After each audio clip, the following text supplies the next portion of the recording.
नमस्कार. श्री स्वामी समर्थ. आपल्या सर्वांचं मराठमोळ्या पाटील्स कॉर्नर्स या चॅनेलमध्ये खूप खूप मनापासून स्वागत आहे. मैत्रिणींनो, उद्या आहे भाऊबीज. भाऊबीज म्हणजेच सर्वांना बहीण आणि भावाच्या नात्याला समर्पित असणारा हा सण म्हणजे भाऊबीज होय. तर भाऊ आणि बहिणींसाठी अतिशय खास असा हा दिवस असतो.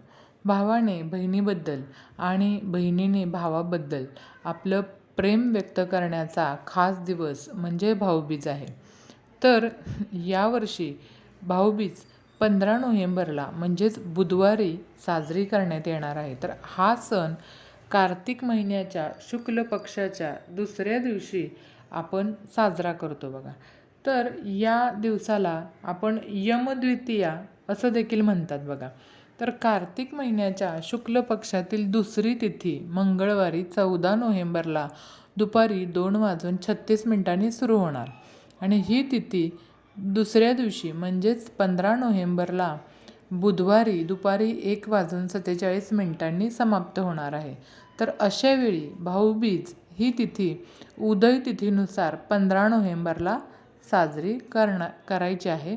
आणि आजच्या आपण व्हिडिओमध्ये पाहणार आहोत की औक्षणाचं ताट कसं तयार करायचं आणि औक्षण करण्यासाठी ताटामध्ये कोणकोणत्या वस्तू घ्यायच्या, याबरोबरच बहिणीने भावाला ही एक भेटवस्तू नक्की द्यायची आहे. ती कोणती भेटवस्तू द्यायची आहे या संदर्भात सर्व माहिती आजच्या या व्हिडिओमध्ये आपण जाणून घेणार आहोत.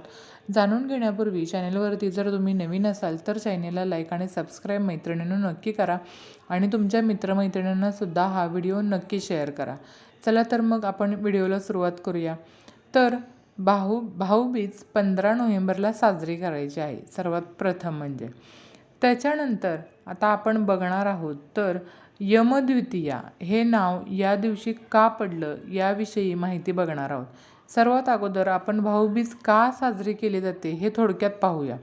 भाऊबीजेच्या दिवशी मृत्यूदेव म्हणजेच यमराज आपली बहीण यमुनेकडे गेला होता अशी आख्यायिका आहे. आणि यमराज आपल्या बहिणीकडे गेल्यानंतर तिने त्याला जेवू घालून त्याचं औक्षण केलं आणि यमराजाच्या सुखी आयुष्यासाठी प्रार्थनासुद्धा केली. यावेळी प्रसन्न होऊन यमराजाने बहीण यमुनाला वरदान मागण्यास सांगितलं. यावेळी यमुना म्हणाली की तू दरवर्षी या दिवशी माझ्या घरी ये. शिवाय या दिवशीची जी बहीण आपल्या भावाला औक्षण करेल ती घाबरणार नाही. तसंच यमराजाने बहिणीच्या मागण्यानुसार तिला वरदान दिलं आणि याच दिवसापासून भाऊबीज उत्सवाला सुरुवात झाली. आता तो दिवस म्हणजे यमद्वितीया. आता बघा, बहिणीने भावाला ओवाळण्यासाठी औक्षणाचं ताट कसं करायचं किंवा ताटात कोणकोणत्या वस्तू घ्यायच्या. तर सर्वात अगोदर महत्त्वाचं म्हणजे या दिवशी आपण भावाला ओवाळण्यासाठी जो दिवा घेणार आहोत तो दिवा आपल्याला कणकेचा दिवा बनवायचा आहे. जसं की आपण पाडव्याला पतीसाठी औक्षण करण्यासाठी जो कणकेचा दिवा बनवला होता तोच दिवा घेतला तरीही चालेल. जर तुम्हाला वेळ असेल तर तुम्ही दुसरा कणकेचा दिवा तयार करायचा आहे. तयार करत असताना मी काल जसं की तुम्हाला सांगितलं त्याच्यामध्ये मीठ घालायचं नाही, फक्त कणकेचा दिवा आपल्याला बनवून घ्यायचा आहे. आणि त्याचबरोबर 2 मुटकेसुद्धा बनवायचे आहेत. जसं की आपण पाडव्याच्या दिवशी 2 मुटके बनवले त्याचप्रमाणे कणकीचे 2 मुटकेसुद्धा आपल्याला या ठिकाणी बनवायचे आहेत. औक्षणाचा दिवा कणकेचाच बनवायचा. त्याच दिव्याने आपल्याला भावाला ओवाळायचं आहे. जर तुम्हाला शक्य नसेल तरच तुम्ही साधा दिवा आपल्या घरामध्ये असतो तो दिवा वापरू शकता. पण जर तुम्हाला वेळ असेल तर तुम्ही कणकेचा दिवा नक्की बनवा. तर या दिव्यानं ओवाळणं खूप शुभ मानलं जातं म्हणून आपण हा दिवा आवर्जून बनवायचा आहे. फक्त एकच दिवस तुम्हाला बनवायचा आहे. वेळ काढून तुम्ही नक्की बनवा. त्याच्यानंतर ताटामध्ये औक्षण करण्यासाठी कुंकू घ्यायचं आहे. कुंकू हे अत्यंत महत्त्वाचं आहे कारण कोणत्याही शुभ कार्याची सुरुवात करण्यापूर्वी आपण कपाळी टिळा लावून करतो बघा. त्यामुळे काय होतं तर टिळा लावल्यामुळं आपल्या भावाला दीर्घायुष्य सोबतच प्रतिष्ठेचं सुद्धा प्रतीक मानलं जातं. म्हणून आपल्या भावाला ताटामध्ये ओवाळण्यासाठी कुंकू घ्यायचं आहे. त्याच्यानंतर अक्षदा घ्यायच्या आहेत. अक्षदा म्हणजे औक्षवंत. अक्षदा म्हणजे आयुष्याची वाढ करण्यासाठी असतं, असं पुराणात सांगितलेलं आहे. त्यामुळे दीर्घायुष्याच्या प्राप्तीसाठी आपण डोक्यावर अक्षदा टाकतो बघा. तर अक्षदा घेताना या नेहमी अखंड घ्याव्यात, म्हणजे त्या कुठे तुटलेल्या नसाव्यात. तर या 3 वस्तू आपल्याला आवर्जून घ्यायच्या आहेत. त्यानंतर काय घ्यायचं, तर आपल्याला गोडाचा एखादा पदार्थ म्हणून मिठाई घ्यायची आहे. मग त्याच्यामध्ये तुम्ही पेढे घेऊ शकता किंवा लक्ष्मीपूजनासाठी लाह्या किंवा आपण बत्तासे ठेवलेले होते बघा, या लाह्या देखील तुम्ही ताटामध्ये घेऊ शकता. आणि हा बत्तासा आपल्याला घ्यायचा आहे. हा बत्तासा ओवाळल्याच्या नंतर आपण आपल्या भावाला भरवायचा आहे. तर अजून एक औक्षणाच्या ताटामध्ये महत्त्वाची गोष्ट म्हणजे श्रीफळ घ्यायचं आहे बघा. जसं की काल आपण पाडव्याला ओवाळताना सुपारी घेतली होती, त्याप्रमाणे सुपारी न घेता आज आपल्या भावाला ओवाळण्यासाठी आपण श्रीफळ घ्यायचं आहे. आणि श्रीफळ घेऊन म्हणजेच नारळ घ्यायचा आहे. त्याचबरोबर त्या नारळाने सुद्धा तुम्हाला तुमच्या भावाला ओवाळायचं आहे.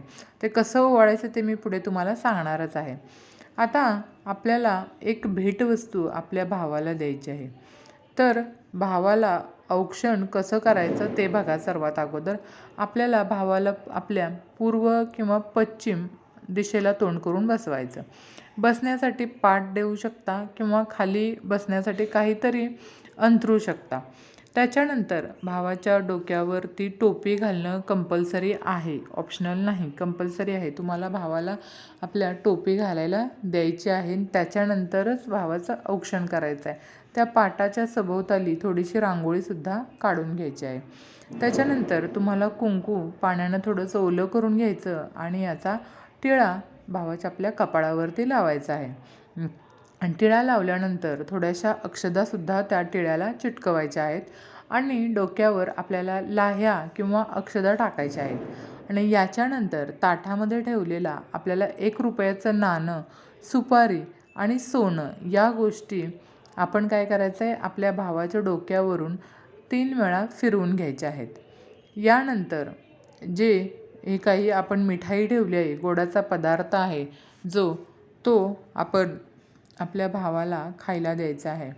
त्याच्यानंतर काय करायचं आहे बघा, दिव्याच्या बाजूला आपण जे 2 मोठे ठेवलेले होते ना, मुटके ठेवलेले होते मोठे, ते 2 मुटके आपण आपल्या दोन्ही हातामध्ये घ्यायचे आणि भावाच्या खांद्यावर, नंतर पायावर आणि नंतर डोक्याभोवती असं विरुद्ध हात करून, म्हणजे जसं गुणाकाराची फुली असते ना, त्या विरुद्ध दिशेने आपल्याला फिरवून घ्यायचे आहेत. आणि हे मुटके फिरत असताना आपल्याला म्हणायचं आहे की इडापिडा टळू दे, बळीराजाचं राज्य येऊ दे, असं तुम्हाला 2 वेळा म्हणायचं आहे. परत एकदा सांगते काय म्हणायचं आहे ते.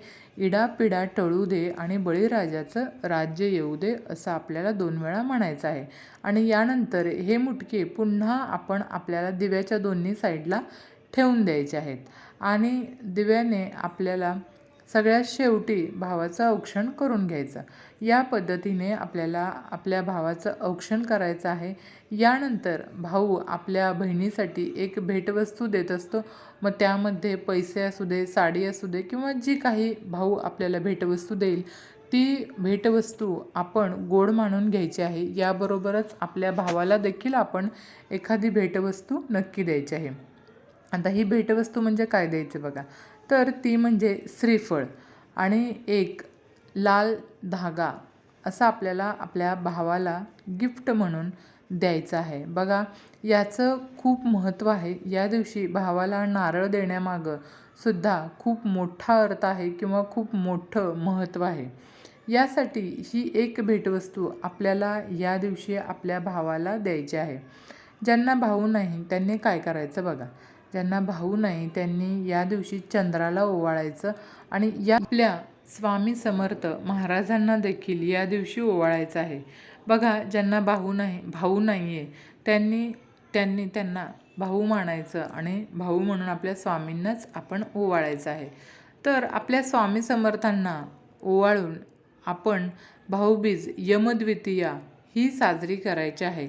औक्षण करताना या वस्तू आपल्याला ताटामध्ये घ्यायच्या आहेत. आपल्याला ताटामध्ये कणकेच्याच दिव्याचा वापर करायचा आहे आणि या पद्धतीने आपल्याला आपल्या भावाला ओवाळायचं आहे. तर अतिशय छोट्या माहितीसह आजचा हा व्हिडिओ इथेच थांबवते. जर व्हिडिओ आवडला असेल तर चॅनेलला लाईक आणि सबस्क्राईब नक्की करा आणि बेल बटनही प्रेस करा, म्हणजेच तुम्हाला असेच नवनवीन माहितीपूर्ण व्हिडिओ पाहण्यास मदत होईल.